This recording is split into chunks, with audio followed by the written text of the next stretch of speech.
안녕하세요. 예술감성가미학 최행준입니다. 오늘은 미술, 사물에서 길어올리는 감각의 힘에 대해서 살펴볼 텐데요.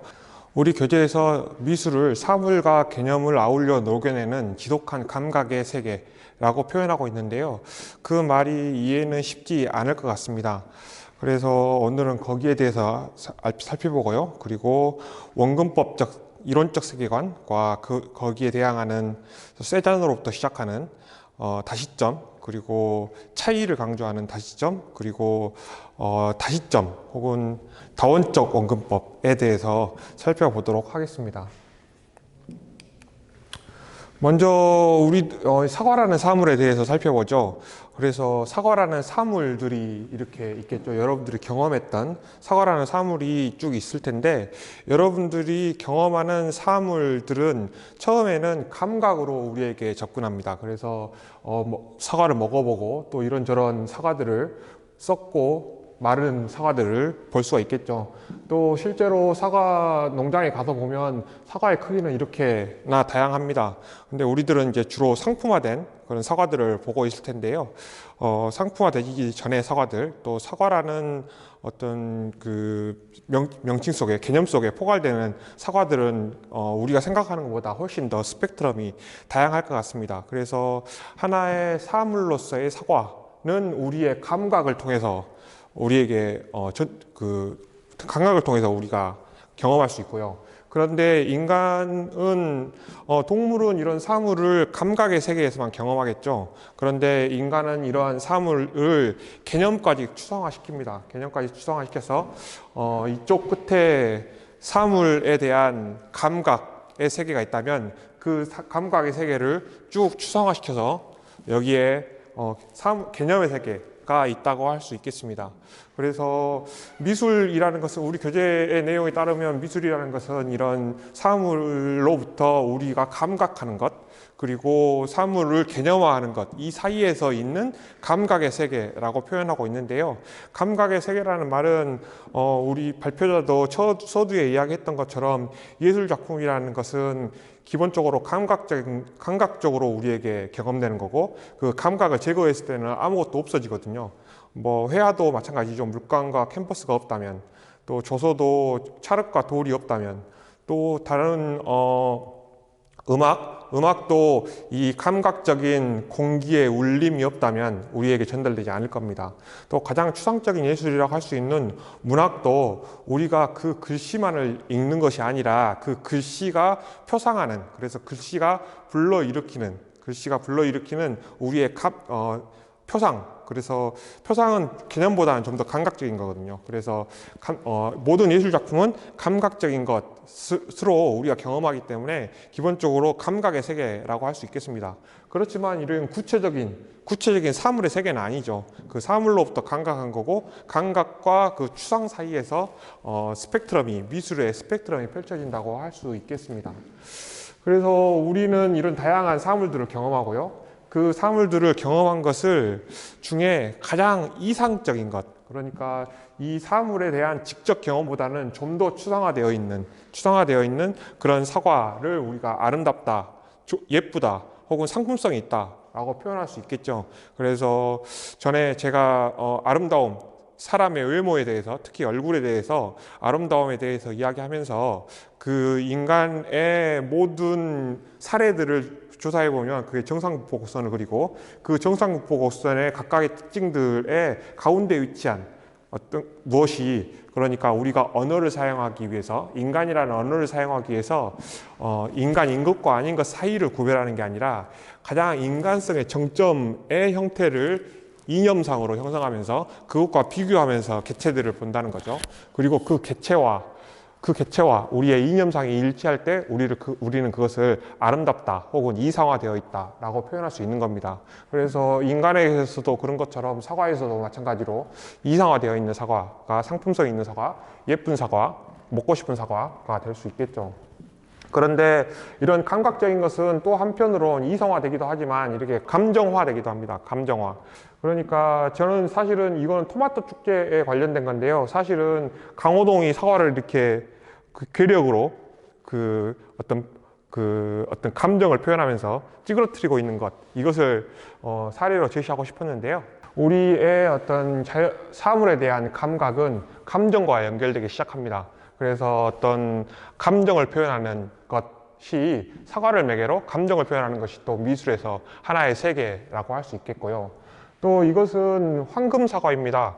황금 사과는 그 새 여신, 그러니까 새 여신이 가장 아름다운 여신이 누군지를 판단하기 위해서 파리스에게, 지나가던 사냥꾼인 또 왕자인 파리스에게 이 세 여신 중에 가장 아름답다고 생각하는 여신에게 이 사과를 주세요 라고 하면서 전달한 사과가 이 황금 사과입니다. 그래서 파리스는 미의 여신 아프로디테에게 사과를 주었고, 또 이 세상에서 가장 아름다운 여인을 자기 부인으로 맡게 되죠.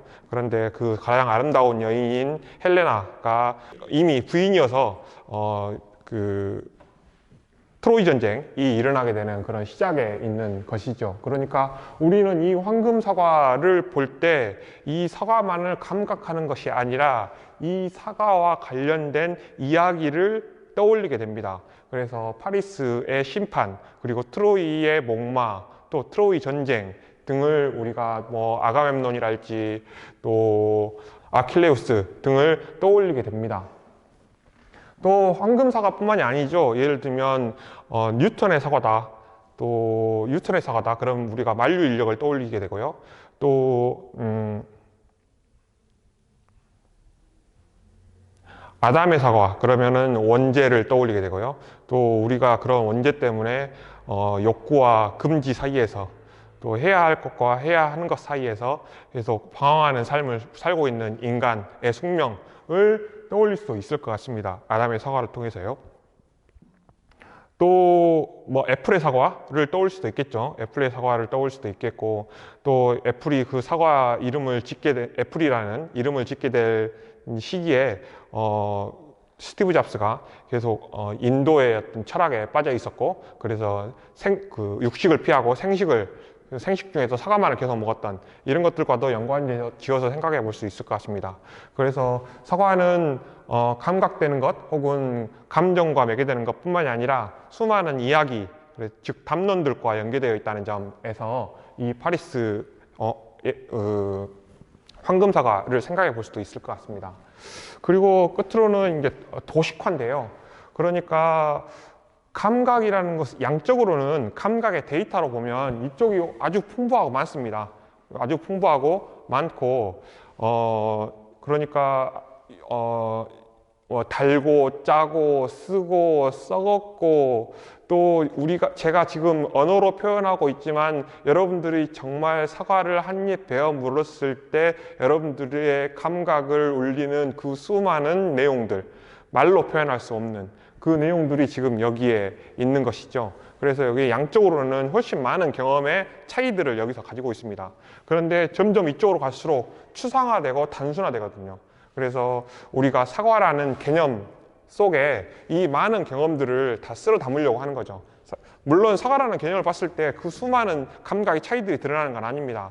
또 그것과 관련된 이상화에, 그것과 관련된 감정화에, 그것과 관련된 담론화의 모든 내용이 한꺼번에 떠오르는 건 아니지만, 그럼에도 불구하고 개념이라는 것은 그것을 포괄하고 있는 것이거든요. 그래서 사과라는 말은 굉장히 단순하지만 그 단순한 것이 이 모든 사과와 관련된 감각으로부터 추상된 것을 쓸어 담고 또 이렇게 통일시키고 있다는 것을 알 수 있습니다. 그래서 이쪽이 양쪽으로 훨씬 많은 영역을 구성하고 있고요. 이쪽으로 갈수록 점점 더 추상화되고 단순화됩니다. 그래서 이 사과 그림도 굉장히 단순하죠.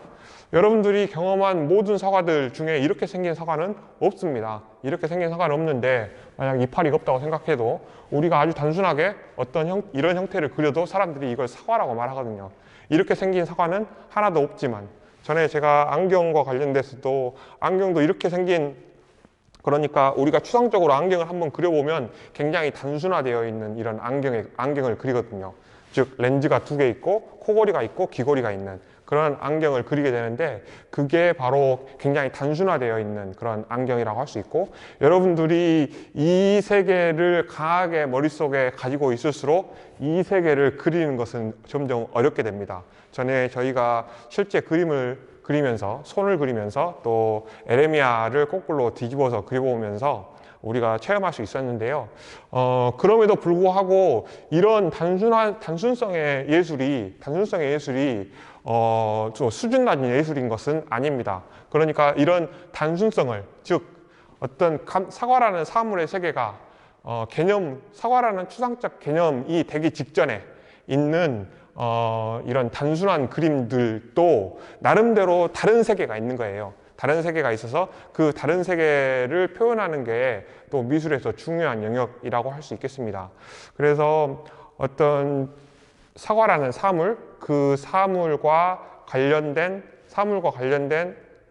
그 사물이 개념으로 추상화되는 이 사이에서 우리가 삶을 구성하고 있고, 또 미술도 그런 우리들의 구체적인 감각 경험, 그리고 추상적인 개념 사이에서 이 말로 표현할 수 없는, 다 개념화될 수 없는, 그렇지만 우리들의 감각 속에 있는, 또 일반인들은 그 감각을 충분히 체험하진 않아요. 그렇지만 예술가들은 그 감각을 훨씬 더 극단까지 끌어올려서 섬세하게, 혹은 이 개념화된 것을 또 극단까지 끌어올려서 다른 우리 인류의 어떤 사상사와 연결시키면서 표현하기 때문에 미술이 그런 경험과, 사물 경험 혹은 감각 경험과 개념 사이에서 지독한 감각의 세계다, 아주 풍부한 감각의 보고다라고 말하는 것입니다. 사과를 이렇게 한 입 베어 물었을 때 우리가 가질 수 있는 그 수많은 느낌, 그리고 지금 이렇게 감각 세계 속에서 말라 비틀어지고 썩어가고, 또 이제 나무에서 막 딴 것처럼 보이는 이런 사과들이 다양한 감각적 차이를 내고 있는 것이죠. 그래서 이런 차이들에 기반한 미술의 세계가 있어요. 주로 재현보다는 표현의 집안이라고 할 수 있을 텐데요. 그리고 이런 이성화된 것, 그래서 이성화를 표현하는 예술에서 이런 종류의 사과를 표현합니다. 사과를 찾으려고 했는데 못 찾았어요. 그래서 오렌지가 등장했는데, 그리고 감정과 결합된 그런 예술 작품들이 있고요. 그리고 아까 말했듯이 파리스의 심판이죠. 새 여신이 있고, 그 다음에 파리스가 사과를 지금 누군가에게 건네려고 하는 장면을 표현하고 있습니다. 빌헤름 텔의 사과, 그래서 불의에 항거하는 빌헤름 텔의 사과를 상상해 볼 수도 있고, 그리고 아담의 사과, 그래서 에덴 동산에서 쫓겨나게 되는 계기, 그리고 어떤 유혹, 이런 것들과 지금 연관되는 그런 것이라고 하겠습니다. 또 애플의 사과죠. 애플의 사과고, 만유인력, 뉴턴의 사과도 있네요. 뉴턴의 사과는 또 만유인력과 관련된 수많은 이야기들과 연동하고 있습니다. 아까 이런 단순화가 또 다른 세계가 있다 그랬는데, 이 단순화는 우리가 감각하는 사과와 얼마나 닮아 있는가, 이런 감각하는 사과와 얼마나 닮아 있는가, 혹은 얼마나 이상화되어 있는가, 그리고 어떻게 감정과 결합되어 있는가, 혹은 이야기와 결합되어 있는가가 아니라 이 형태가 가지고 있는 법칙들이 있단 말이에요. 그 형태가 가지고 있는 어떤 추상적인 법칙들을 극단까지 끌어올리는 것, 그것이 이런 개념화 혹은 단순화가 가지고 있는 예술 표현 방식이라고 하겠습니다. 그래서 우리가 아주 잘 알고 있는, 그리고 세련돼 보이는 이 애플의 사과에 이런 세련된 느낌이 어떻게 나올까? 어떤 뭔가 군더더기가 없는 것 같은, 그리고 이론 하나의 원리로 통일된 것 같은 그런 느낌의 이 사과를 어떻게 창조하냐 하면, 지금 여기에는 1, 2, 3, 5, 8, 13이라는 황금비가 적혀 있죠. 그리고 이 황금비가 지금 여기 사과에 적용되어 있는 겁니다. 그래서 사과의 전체 크기는 13으로 하고, 그 다음에 여기 위에 있는 곡선 있죠. 이 위에 있는 곡선은 8, 그리고 여기 이파리 곡선도 8, 그리고 여기에 배져 있는 이 곡선도 8입니다. 그래서 이 곡선이 서로 호응하고 있는 거죠. 그래서 어떤 군더더기가 있는 것 같은 느낌을 안 주고 아주 깔끔한 느낌을 주는 겁니다. 그리고 이제 이 밑동, 사과의 밑부분, 엉덩이 부분은 O로 되어 있고요. 그리고 이 윗과 아래를 연결해주는 선이 3. 그리고 이 베어진 부분과 이 아랫부분을 연결해주는 건 2. 그리고 이것과 이것 사이에 연결하는 건 1. 이런 식으로 해서, 이 어떤 단순화하는 예술에서도 또 다른 법칙이 있다는 것.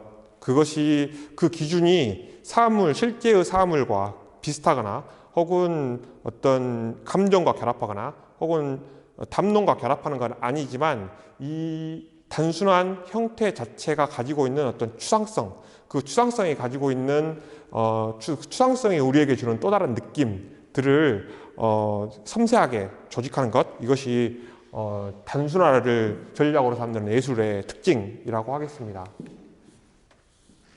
그래서 우리가 감각과 개념, 한 사물에 대해서 감각과 개념 사이에서, 그리고 차이와 동일성, 개념은 기본적으로 동일성에 기반해 있죠. 그러니까 사과는, 모든 개별의 사과는 다 다른데, 그래서 차이가 나는데, 그 차이를 인정하다 보면 인간은 사고를 할 수가 없어요. 어떤 개념적 사고를 할 수가 없습니다. 예를 들면 제가 여기 서 있고 여기에 다른 사람이 서 있어요. 그러면 저는 몸무게가 몇 킬로인데 이 사람은 몸무게가 몇 킬로예요. 키도 다르고 생김새도 다 다릅니다. 이 차이에 집중하다 보면 우리는 이 사람을 한 명, 이 사람도 한 명의 개별자라고 셀 수 없고, 그래서 수학적 사고를 할 수가 없어요. 그렇기 때문에 우리는 이 차이를 사당시키고 어떤 부차적인 차이들을 다 제거하면서 이걸 1, 2, 3, 4, 5, 6 이렇게 셀 수가 있는 거죠. 또 이 감각적 차이에도 불구하고 이게 똑같은 인간이라고 개념화할 수 있는 겁니다. 그래서 이쪽 부분은 차이가 넘쳐나고요. 이쪽 부분은 그 사이를 다 무시하면서 동일성으로 추상합니다. 또 똑같은 말인데 다양성, 통일성, 직접성, 매개성, 그리고 물질성, 정신성이라고 하겠습니다. 이런 스펙트럼 속에서 우리의 삶이 구성되고 또 예술작품도 구성된다는 겁니다. 그래서 이거는 지금 마른 사과네요. 마른 사과를 이용해서 글씨를 만든 겁니다. 글씨를 만들었는데, 어딘가 여러분들이 커피숍에 갔는데 이런 방식으로 그 커피숍 메뉴가 써져 있다면 그것도 괜찮겠죠. 그래서 이걸 타이포그라피로 만들어 가지고 이런 구체적인 이런 감각화된 사물들은 비록 상품성이 떨어지고 또 먹고 싶지도 않지만, 그것들에서 나타나는 감각적 차이가 예술 작품에서 또 이런 디자인 작품에서 좋은 소재로도 쓰일 수 있는 거죠. 네, 지금 같은 내용의 자료입니다. 그래서 크게 보면 지금 이렇게 써져 있는 거고요. 또 지금 이것은 이야기와 연결된 담론하고도 결합시켜 생각해 볼 수 있고, 지금 가장 아름다운 여신을 뽑는다는 점에서는 이런 이상화하고도 연결시켜 생각해 볼 수 있습니다. 그래서 가장 이상적인 모든 인간이 가지고 있는 육체적 특징을 빈도를 이용해서 어떤 이념상을 만드는 것, 그리고 그것을 하나의 의식적인 예술작품으로 표현하는 것, 이런 것들이 이상화와 관련된 예술작품이라고 할 수 있겠습니다. 또 감정과 연결될 수가 있죠. 지금 이건 라오콘 군상인데 신이 보낸 뱀에게 두 아들과 함께 물려 죽는 사람, 그리고 또 이게 이제 트로이 전쟁과 관련된 이야기인데, 신관이에요. 신관인데 트로이 목마를 들여놔서는 안 된다. 거기에 뭔가 계략이 숨어 있을 것이다 라는 것을 알게 됩니다. 이 신관이. 그래서 그것을 말하려고 그러는데 아폴론이 보낸 뱀에 의해서, 물뱀에 의해서 아들과 함께 물려 죽는. 그래서 지금 이 표정에 보면 어떤 민족에 대한 혹은 자신이 속한 도시국가에 대한 충성과 또 신에 대한 원망, 그리고 물려 죽으면서 한 가장으로서의 어떤 복합적인 표정이 표현됐다고 할 수 있겠는데요.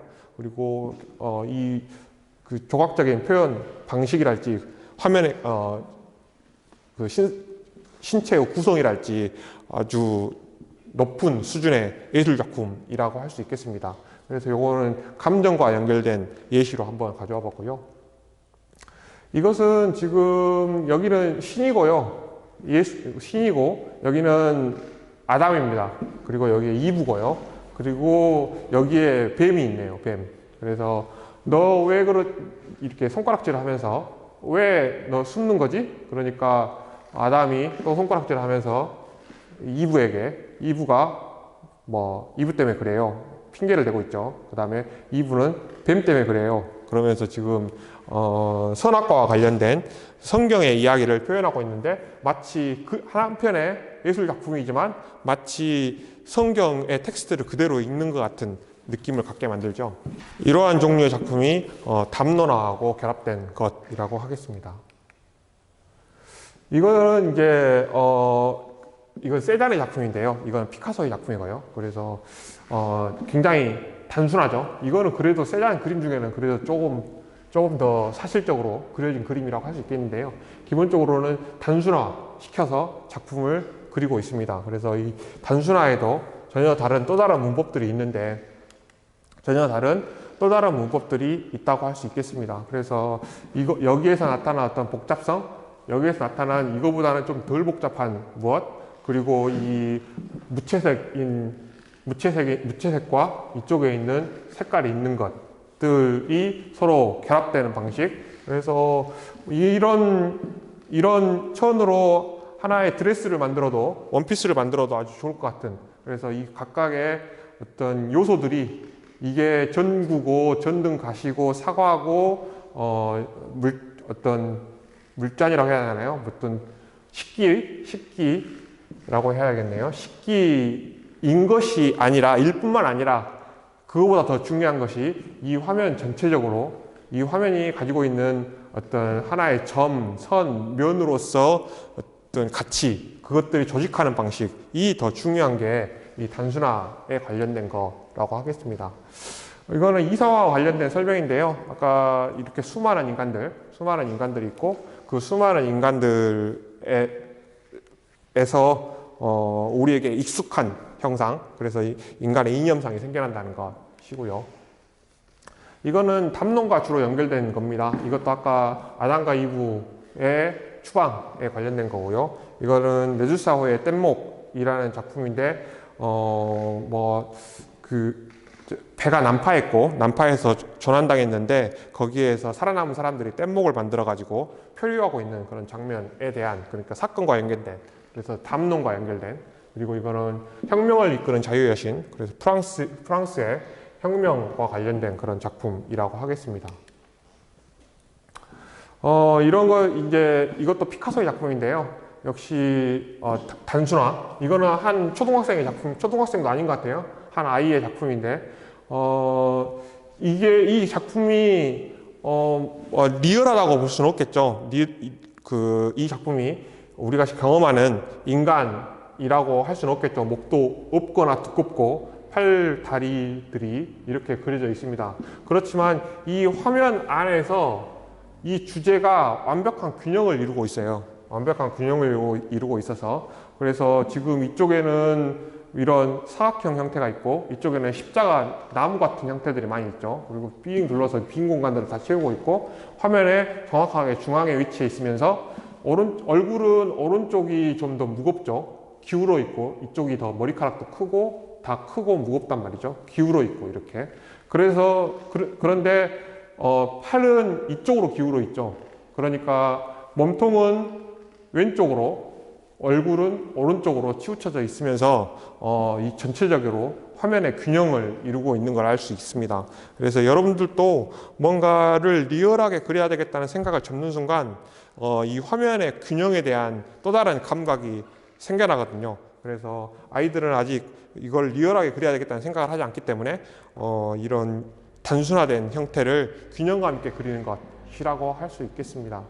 지금 이것도 피카소의 그림인데 보면 이걸 하나의 원, 이것도 하나의 원이고요. 이것은 크지만 밝고, 이건 작지만 더 진하죠. 그리고 이것은 이렇게 비슷한 형태죠. 비슷한 형태인데 이것은 코가 이쪽에 그려지고 이것은 코가 이쪽에 그려지면서 비슷하지만 다른, 그래서 변화와 균형을 동시에 고려하고 있는 것이라고 할 수 있겠습니다. 또 지금 이쪽엔 진하게 돼서 얼굴과 배경 사이에 그 경계가 심하게 생기죠. 그런데 이쪽은 얼굴과 배경 사이에 명도 차이가 많이 나지 않게 하고 있습니다. 그래서 이쪽은 더 힘 있는 선이 형성되어 있고 이쪽은 여기에 비해서는 좀 힘이 없는 형태가 되어 있는 거죠. 그래서 그런 것들을 상쇄하기 위해서 지금 여기를 아주 진하게 처리하고 있는 겁니다. 그래서 이걸 그런 조형적으로 분석해 보면 그런 조형적인 어떤 균형감이, 그래서 변화와 움직임, 그리고 안정됨 이런 것들이 적절히 결합되면서 이 하나의 화면을 새롭게 구성하고 있는 것, 즉 우리가 실제로 경험하는 사람은 아니지만 그거로부터 독립해서 단순화된 형태를 이용해서 새로운 화면을 구성하고 있는 것이라고 할 수 있겠습니다. 또 이것은 좀 무겁죠. 그런데 이것이 그냥 노랗기만 하면 가볍거든요. 그래서 강조를 주기 위해서 이런 사선들을 긋고 있고 여기에 있는 이런 형태들도 그리고 있는 것을 알 수 있습니다.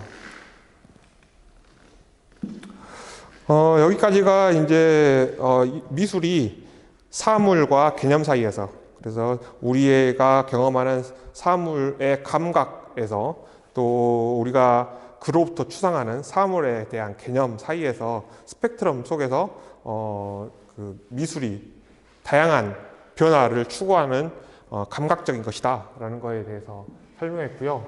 그리고는 이제 세잔에 관련된 겁니다. 세잔에 이제 이론적 원근법이 어떻게 발생되는지, 그리고 그 원근법이 사상적으로는 어떤 기반을 표현하는 건지 하고, 그런 원근법을 해체하는 다시점이 어떤 아이디어 속에서 발생됐고, 또 그 발생된 것이 사상적으로는 어떤 기반 위에 놓여 있는지를 살펴보도록 하겠습니다. 이것은 이제 중세에서 르네상스로 넘어가는 시기에 그려진 그림들이에요. 그런데 지금 여러분들이 이걸 보면 알 수 있겠지만 마치 우리가 화투에서 혹은 카드놀이에서 보는 것 같이 어떤 입체감이 없죠. 그래서 윤곽선으로 그 윤곽선 안을 채우고 있고, 그리고 어떤 입체감도 없는, 그래서 하나의 평면성을 유지하고 있는 장식적인 성격이 강한 그런 그림이라고 하겠습니다. 그런데 지금 이제 이 그림에서 이 그림으로 넘어오면 뭐가 좀 달라졌죠. 달라졌는데 지금 여기에 보면 이런 침대가 가지고 있는 어떤 입체감, 이 입체감을 뭔가 지금 사람들이 이런 그림이 우리의 현실과 부합하지 않다는 점, 우리의 현실은 이런 입체 속에서, 입체적인 공간 속에서 이루어지지만 우리가 그리는 그림은 이렇게 평면적이기만 하다는 것에 대한 불만, 이것들을 해결하기 위해서 뭔가 입체감을 주고, 그 다음에 지금 이거는 두 사람이 다 겹쳐 있지 않고 따로따로 서 있죠. 왜냐하면 겹치면 사람들을 그리기가 어렵거든요. 알아보기도 힘들고요. 그래서 중요한 인물들을 다 이렇게 병렬식으로 배치합니다. 겹치지 않게. 그런데 지금 여기만 넘어와도 지금 사람들이 겹치고 있죠. 이 사람과 이 사람이, 이 사람과 이 사람이, 이 사람과 이 사람이. 그리고 이 두 사람은 난쟁이처럼 보이죠. 난쟁이처럼 보이는데 사실은 이 시신을 운구하는 인부입니다. 그런데 이 사람들을 겹쳐서 리얼하게 그리고 싶지만 이것을 크게 그리면 가장 중요한 예수와 성모가 가리겠죠. 그러니까 이렇게 작게 아래에서 시신을 받치고 있는 것처럼 그려진 거예요. 그러니까 한 두 가지 충동이 한꺼번에 있죠. 그래서 중요한 인물들을 배치해가지고 이야기를 잘 전달하고 싶은 그런 충동과, 또 한편으로는 이런 입체감들을 나타내서 좀 더 리얼하게 사람들을 겹치더라도 좀 우리가 실제로 경험하는 공간처럼 표현하고 싶은 그 충동이 동시에 있는 겁니다. 그런데 지금 이제 여기 넘어오면 지금 여러분들 눈에는 이것도 굉장히 단순하고 평면적으로 보이겠죠. 그런데 지금 자세히 보면 여기 보면 이렇게 입체를 만들기 위해서 투시 원근법을 사용하고 있는 걸 알 수가 있습니다. 그래서 지금 이 벽의 두께가 느껴지기 시작하죠. 두께가 느껴지고, 그 다음에 지금 여기 십자가에도 두께가 느껴지기 시작해요. 그러면서 이제 지오토의 작품인데 그 원근법을 이제 최초에 뭔가 그림으로 구현하려는 노력이 시작됐다는 점을 알 수 있습니다. 이건 듀이러의 판화인데요. 하나의 이 피파를 원근법을 과학적으로 입증하고 과학적으로 방법을 하기 위해서 구축하기 위해서 여기에 하나의 점을 찍습니다. 여기서 딱 이 줄을 박아놔요. 그리고 이 사람이 이 비파의 각각의 지점에다가 점을 쭉 찍어줍니다. 점을 찍어주면 여기 위치가 조금씩 변하겠죠. 그 변한 것을 수직과 수평으로 맞추고 이 종이를 덮어서 점을 콕콕 찍는 거예요. 그러면은 이 시점에서 눈위치가 여기에요. 눈위치가 여기서 바라본 비파가 어떤 법칙으로 단축이 일어나는지를 명확하게 법칙화하고 있는 그런 장면입니다. 그래서 원근법이라는 것은 우리 시점을 하나로 찍는 거죠. 시점을. 그래서 우리가 경험하는 이 공간을 단축을 표현하면서 더 리얼하게 표현하기 위해서 시점을 하나로 고정시키고 그 시점에서 보이는 무엇을 그리려고 했던 거죠. 그런데 여러분들이 생각해 보면 인간은 눈이 하나인가요? 두 개인가요? 인간은 눈이 두 개고, 그 다음에 이 세상에는 시점이 하나인가요? 여러 개인가요? 또 이 시점이 계속 움직이나요? 고정되어 있나요? 여러분들이 한 번만 더 생각을 해보면 이 원근법이야말로 또 다른 의미에서 가상이고, 또 다른 의미에서 거짓말이고, 또 다른 의미에서 어떤 이 세상의 다양한 시점, 인간이 눈이 두 개라는 것, 인간의 몸이 계속 끊임없이 움직인다는 것을 부정하는 것이기도 하다는 점에 대해서 생각해 볼 필요가 있을 것 같습니다. 그렇지만 이제 원근법을 처음에 구성할 때는 전혀 그런 생각 안 했겠죠.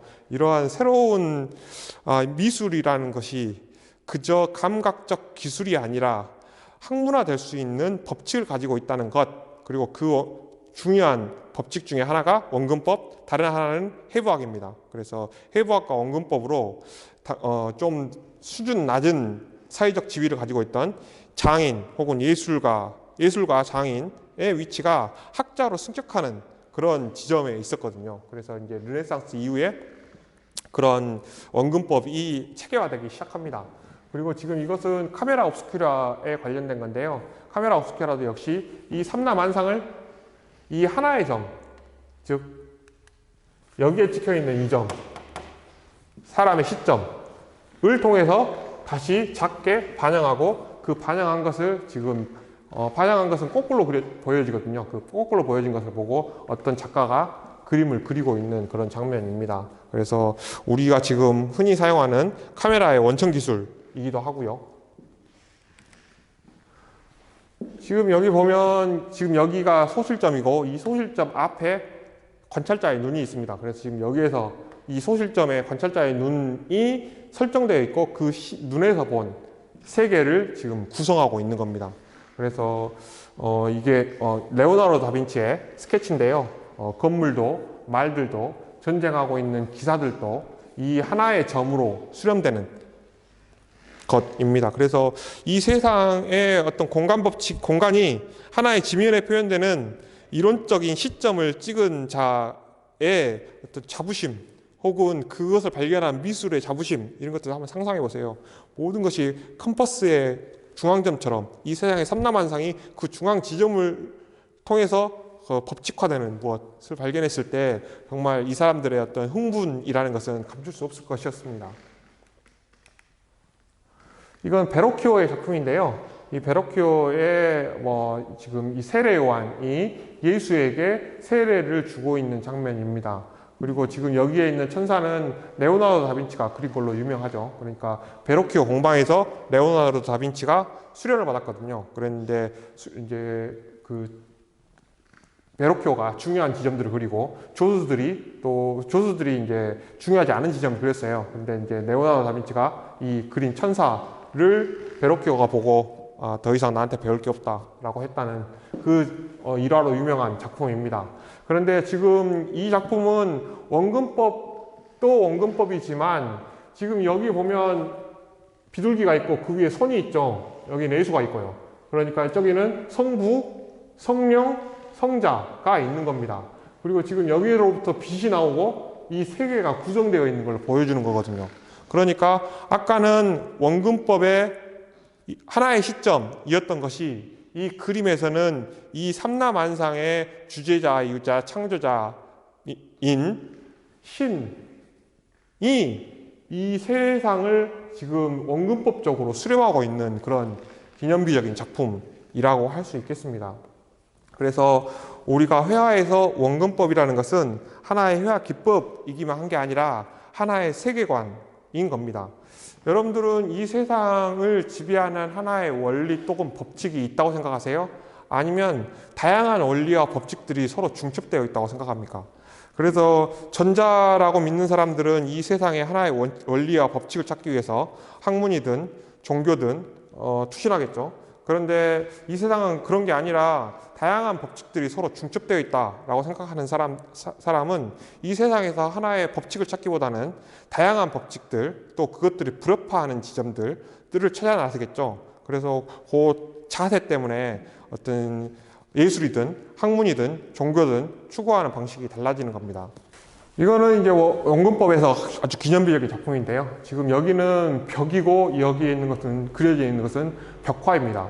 그래서 여기에는 단단한 벽이 있겠죠. 그렇지만 지금 보는 사람으로 하여금 안에 공간이 뚫려 있고 이 두 사람은 기증자, 이 그림을 기증한 사람이고 이 두 사람은 성인, 그 다음에 예수 그리스도 성부가 있는 그런 장면입니다. 그래서 안에 마치 공간이 있는 것처럼 안에 공간이 있고 그 안에 신과 예수 그리고 성자들이 서 있는 것 같은 그런 느낌을 주게 만드는 작품인데요. 지금 여기에서도 역시 이 하나의 시점이 찍혀 있습니다. 그리고 이 시점을 중심으로, 그러니까 여기에 시점이 있겠죠. 그래서 관람자가 여기 서서 보면 어떤 착시도 없이 안이 굴로 뚫려 있는 것 같은 그런 아치로 뚫려 있는 것 같은 그런 느낌을 주는 작품이고요. 그런데 아까 잠깐 언급했듯이 이러한 원근법은 현대회화, 특히나 세잔에게서 의심받기 시작합니다. 그래서 이제 여러분들이 볼 때는 뭐 이런 앞에 봤던 이런 원근법적인 그림들은 아주 리얼한 그런 느낌들이 있죠. 그렇지만 지금 이 그림은 뭔가 그 원근법의 세계로는 설명할 수 없는 뒤틀림이 있단 말입니다. 자세히 살펴보면 일단 이 병도 지금 이 그림은 이것을 지금 좀 도해해 놓은 건데요. 이 병이 수직이 아니라 약간 왼쪽으로 기울어 있습니다. 왜 이렇게 그랬을까? 그리고 여기 보면 이런 선반이 있죠? 선반이 있는데 지금 잘 안 보이지만 이 선반이 여기서 시작했는데 끝날 때는 여기서 끝나요. 그러니까 이 선반과 이 선반이 지금 서로 안 맞는 거죠. 그러니까 컴퍼스를 딱 눌러가지고 쭉 돌려봤는데 끝이 안 맞아. 그런 지금 상황인 거죠. 그래서 하나의 원칙, 하나의 시점으로 이 세상이 조망되는 게 아니라 이 세상에는 한 사람에게는 눈이 두 개고 움직이고 그리고 이 세상에는 사람의 수만큼 다양한 시점이 있을 수 있다는 것, 그리고 하나의 시점을 강제하는 순간 각각의 시점을 부정하게 되는 것. 그러니까 하나의 시점을 강제하는 순간 다른 시점들, 다른 관점들은 부정하게 되는 그런 현상을 긍정하는 것이 되고, 그러한 것을 확대 재생산하는 예술이 될 수 있고, 그러한 생각을 구체적인 사람들에게 구현하는 정치가 혹은 독재자가 될 수가 있겠죠. 그래서 그런 것과 이 그림이 결합되어 있기 때문에 이렇게 못 그린 그림도 유명한 겁니다. 그래서 딱 봤을 때는 이 그림에 뭔 가치를 부여해야 되지? 그런 생각이 들거든요. 그런데 지금 이것과 이것이 맞지 않는 것. 그리고 여기 보면은 이렇게 계단식으로 되어 있습니다. 여기에 선이 있고 여기에 선이 있고. 그래서 이 선이 점점 더 아래로 내려가는 거예요. 그리고 동시에 이것은 기울어 있고요. 또 생각해 보면 지금 이 접시 있죠? 접시가 저기 멀리 보이면 이 접시가 이 윗면이 많이 보이죠. 저 뒤쪽에 있는데 뒤쪽에 있으면 옆면이 많이 보여야 되거든요. 그런데 지금 윗면이 많이 보입니다. 이걸 투시에 맞게 그려보자면 좀 더 납작하게 타원을 이루고 있어야 되죠.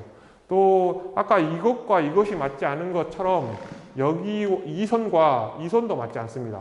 지금 여기서는 이렇게 표현하는데 하나는 밑쪽으로 내려가고요. 하나는 위쪽으로 올라갑니다. 그래서 이 선과 이 선이 왜 맞지 않을까? 이런 것들이 질문이고요. 또 여기에 있는 선도 점점 내려갑니다. 지금 마치 밑에 있는 것이 그랬던 것처럼 이것이 하나의 선으로 맞춰지지가 않아요. 그런 점들이 지금 질문이라고 할 수 있겠고요. 또 이거는 동시대의 미국 작가 해첼이 그린 건데 이 그림이 훨씬 더 우리에게는 기능적으로 숙련된 작품이라고 할 수 있겠는데 비교도 할 수 없을 만큼 유명하고 알려지지 않은 작가라고 할 수 있겠죠. 그리고 지금 이제 이것은 이 지금 네모로 쳐놓은 부분은 이 뒤에 있는 사과가 거리를 표현하기 위해서 굉장히 사과가 아닌 색깔, 거의 고동색과 비슷한 색깔 혹은 자주색과 비슷한 색깔로 변해 있습니다. 그래서 카키색, 고동색, 그리고 자주색과 같은 색깔로 지금 변해 있는 것들을 알 수 있는데요. 지금 여기는 어둠에 묻혀 있어야 되는데 아직도 노랗고 빨갛죠. 그래서 우리가 보는 경험하는 사물에는 명암과 색채가 있을 수 있습니다. 그런데 실제로 이 사과가 이런 색깔이었을까요? 이런 색깔이 아니라 아마 이런 색깔이었을 겁니다. 이런 색깔이었는데 이 색깔로 표현했다가는 이게 도드라지면서 입체감이 사라지니까 입체감을 주기 위해서 이것을 이렇게 어둡게 표현한 거예요. 그래서 이걸 어둡게 표현하니까 이런 것들이 더 눈에 탁탁 띄면서 앞으로 다가오죠. 이런 효과를 주기 위해서 진실인가요? 거짓말인가요? 거짓말이에요. 그러니까 명암을 혹은 공간감을 위해서 색채를 무화시킨 거죠. 그런데 지금 이 작가는 이 색채를 이렇게 표현하면서 공간감을 혹은 명암을 위한, 입체감을 위한 제물로 색채를 선택하지 않은 거예요. 그렇게 생각해 볼 수가 있습니다. 그래서 어떤 아까 하나의 시점으로 다른 시점을 제물로 삼는 것, 또 명암을 중심으로 색채를 제물로 삼는 것, 이런 것들을 폭력적이다는 것을 하나의 그림으로 보여주고 있는 게 세잔이라고 할 수 있습니다. 그런데 이제 좀 더 구체적으로 보면 이게 세잔의 자화상이거든요. 세잔의 자화상인데 세잔은 마치 지금 이런 그림 볼 때 작물을 보고 그랬을까요? 안 보고 그랬을까요? 세잔은 항시 모델을 혹은 정물을 놓고 그랬습니다. 세잔이 사과를 그린 이유는 사과는 잘 안 움직이기 때문에, 정물화를 그린 이유는 정물은 잘 움직이지 않기 때문에, 아예 움직이지 않기 때문에 정물을 선택해서 그렸습니다. 계속 보고 그려야 됐거든요. 그렇지만 이 그림은 거의 보고 그리지 않은 것처럼, 이 그림은 보고 그린 것처럼, 이 그림이 진실인 것처럼, 이 그림이 거짓인 것처럼 보이지만 사실은 이 그림이 더 거짓에 가까울 수가 있는 거죠. 이 그림이 더 진실에 가까울 수가 있는 거고요. 그래서 정물을 보고 그랬는데 세잔은 정물이 움직이지 않기 때문에 선택한 것처럼 자신의 시점도 움직이지 않으려고 노력했습니다. 왜냐하면 정물이 움직인 것보다 얼굴이 움직이면 훨씬 더 큰 사고가 나거든요. 그러니까 여러분들이 사진을 찍을 때 사진을 찍히는 대상이 움직이는 것은 그나마 괜찮아요. 그런데 사진이 찍히는 내 손이 흔들리면 사진이 흐릿하게, 경계가 흐릿하게 나오거든요. 그래서 세잔은 움직이지 않고 그림을 그리려고 노력했고, 지금 이것은 거울을 보고 그린 자화상이니까 왼손잡이가 아니라, 지금 이쪽이 그림 그리고 있는 손이에요. 왼손잡이가 아니라 오른손잡이겠죠. 그래서 오른손잡이로 거울을 놓고 지금 이렇게 그림을 그리고 있는 장면입니다. 그리고 고개를 움직이지 않기 위해서 눈만 움직이면서 자기를 관찰하면서 그리고 있는 것입니다. 그러니까 눈이 이렇게 한쪽으로 돌아가 있죠. 그래서 이런 방식으로 그림을 그렸을 것 같은데, 그래서 그림 여기 있고, 이게 팔이고요. 이게 작가고, 작가의 코입니다. 그리고 작가의 왼쪽 눈이 보고 있는 장면입니다. 그런데 여러분들이 지금 여기에다가 이 손을 놓고 오른쪽 눈과 왼쪽 눈을 번갈아서 감았다 떴다 해보세요. 그러면 왼쪽 눈에는 안 보입니다. 그런데 오른쪽 눈에는 보이거든요. 그러면 두 눈을 다 떠보세요. 그러면 두 눈에 다 보이는 것처럼 보여요.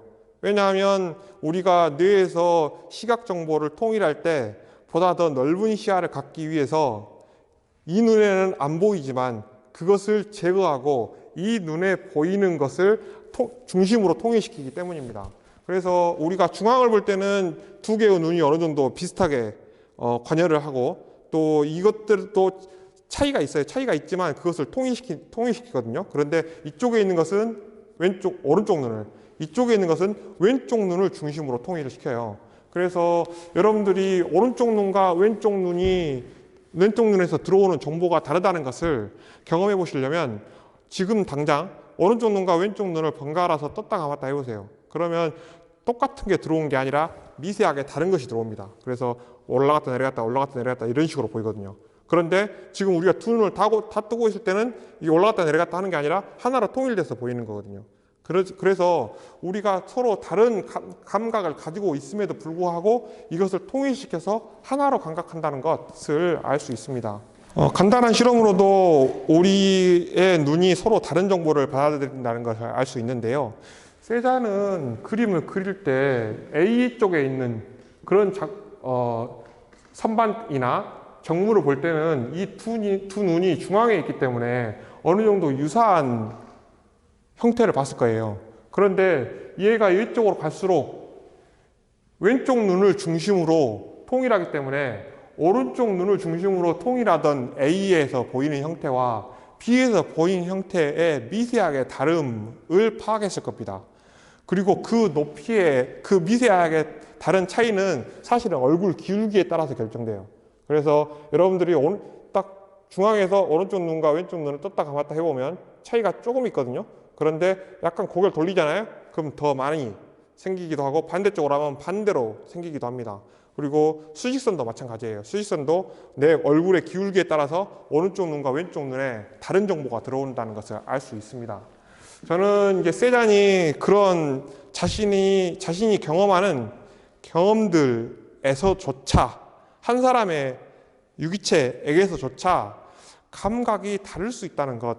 그래서 오히려 하나의 시점 혹은 원근법이 훨씬 더 거짓이고 허위일 수 있다는 점을 미리 선취했다고 생각해요. 그래서 저런 방식의 그림을 그렸고 또 서양의 예술의 역사에서는 세잔이 그런 점을 세잔 회화가 그런 점을 주목했기 때문에 세잔 회화가 가치 있다고 말하는 거고 또 이런 시점들의 차이는 나중에 입체파 특히 피카소와 브라크의 입체파에서 꽃을 피우게 되죠. 그래서 피카소는 세잔을 우리 모두의 아버지 같은 사람이다 라고 말을 합니다. 여러분은 지금 한 사람의 실루엣이 돌아가고 있는 화면을 보고 있는데요.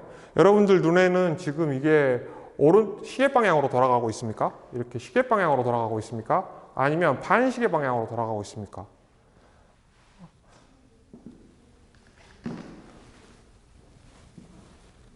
여러분들이 한번 시계 방향으로 도는 것을 보기 시작하면 이게 반시계 방향으로 돌고 있다는 것을 믿으려고 하지 않습니다.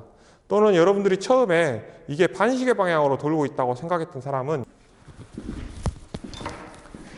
이게 시계 방향으로 돌고 있다는 것을 믿으려고 하지 않습니다. 그런데 여러분들이 시선을 잠깐 다른 데 돌렸다가 다시 보고 하면 이게 시계 방향으로도 돌고 반시계 방향으로도 돌거든요.